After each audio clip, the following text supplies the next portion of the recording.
Salam saudara-saudariku yang dikasihi Tuhan. Penuh berkat bagi kita di minggu yang penuh dengan cinta. Di mana hari ini pada Pekan Suci kita kembali diundang untuk mendengarkan dan merenungkan firman Tuhan. Untuk mengalami kasih Allah yang akan kita rayakan pada perayaan Trihari Suci. Dan semoga firman Tuhan yang kita dengar hari ini mengiringi kita untuk mempersiapkan diri kita dengan baik dalam perayaan kudus itu. Dan semoga di hari Trisuci nanti kita menemukan makna yang penuh indah, yang bernilai bagi kehidupan. Hari ini kita akan mendengarkan firman Tuhan dari Injil Yohanes bab 13 ayat 21 sampai 33, dilanjutkan ayat 36 sampai 30. Mari kita mendengarkan firman Tuhan. Inilah Injil suci menurut Yohanes. Setelah Yesus berkata demikian, ia sangat terharu lalu bersaksi, "Aku berkata kepadamu, sesungguhnya seorang di antara kamu akan menyerahkan aku." Murid-murid itu memandang seorang kepada yang lain. Mereka ragu-ragu siapa yang dimaksudkannya. Seorang di antara murid Yesus, yaitu murid yang dikasihinya, bersandar dekat kepadanya di sebelah.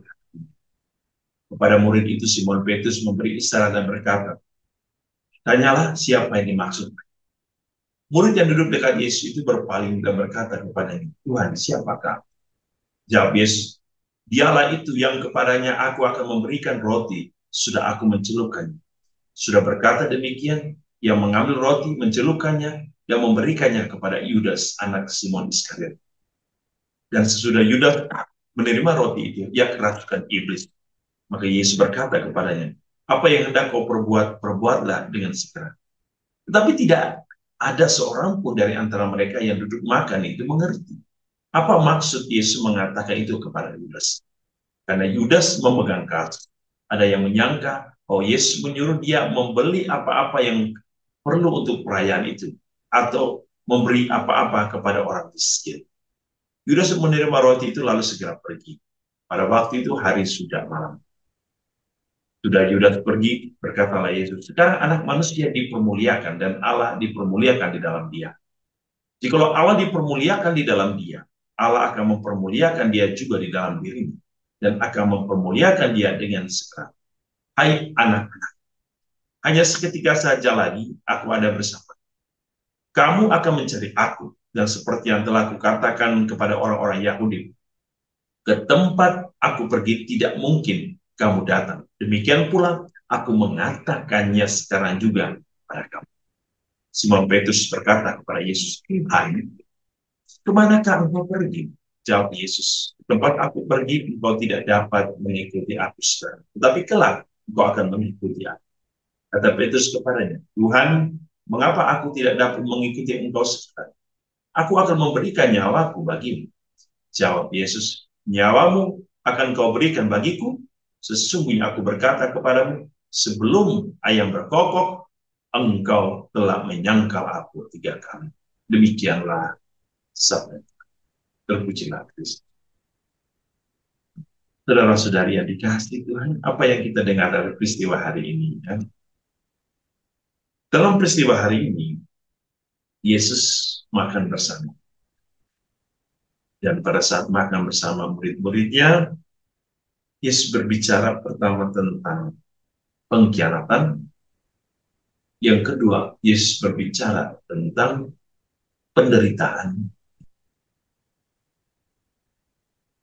Tiga, Yesus berbicara tentang kemuliaan. Namun Yesus juga akhirnya berbicara tentang apa yang terjadi pada Petrus. Saudara-saudara, pada perjamuan ini kita bisa melihat ada dua orang yang bercakap-cakap, yaitu murid yang dikasihi dan juga Petrus.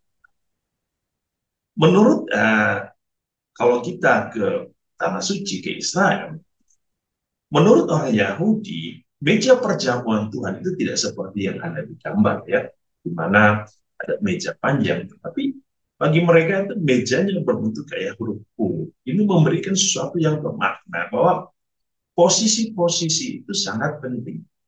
Dikatakan oleh mereka di mana bahwa orang penting itu selalu berada duduk selalu pada posisi yang kedua. Berarti posisi pertama adalah orang penting, dan di samping Yesus juga ada orang penting, dan di ujung meja juga ada seorang yang penting. Menurut mereka, yang duduk bersama Yesus di samping Yesus adalah murid yang dikasihi, orang yang sangat penting bagi Tuhan, seorang yang dikasih Tuhan, dan di samping yang lain adalah Yudas. Kenapa? Dia orang penting, dia benar. Dan di ujung meja lain, di ujung huruf U tadi adalah Petrus. Petrus berada pada paling ujung karena dia adalah orang yang sangat penting juga, yaitu orang yang akan melayani murid-murid lain. Kita tahu Petrus adalah yang tertua, maka dia akan melayani. Dan apa yang terjadi ketika Yesus memberi makan dan memberi roti kepada Petrus? Semua orang tidak berpikir bahwa Yesus berbicara tentang pengkhianat. Yesus berbicara tentang pengkhianat. Tapi di satu sisi, Yesus berbicara juga antara penderitaan dan kemuliaan. Apa yang mau kita bisa petik dari peristiwa ini? Yang pertama, Yesus mengingatkan, jikalau kita sudah mengikuti Tuhan, jikalau kita sudah menerima Tuhan, kalau kita sudah mengakui Allah Tritunggal yang Maha Kudus, Bapa, Putra, dan Roh Kudus, jangan khianat. Jangan tinggalkan dia hanya oleh karena harta dunia, hanya oleh keindahan dunia, hanya oleh karena materi. Akhirnya kita meninggalkan Tuhan. Kita meninggalkan gereja. Saudara-saudara, jangan mengatakan di semua tempat Tuhan itu sama. Tidak, jangan katakan.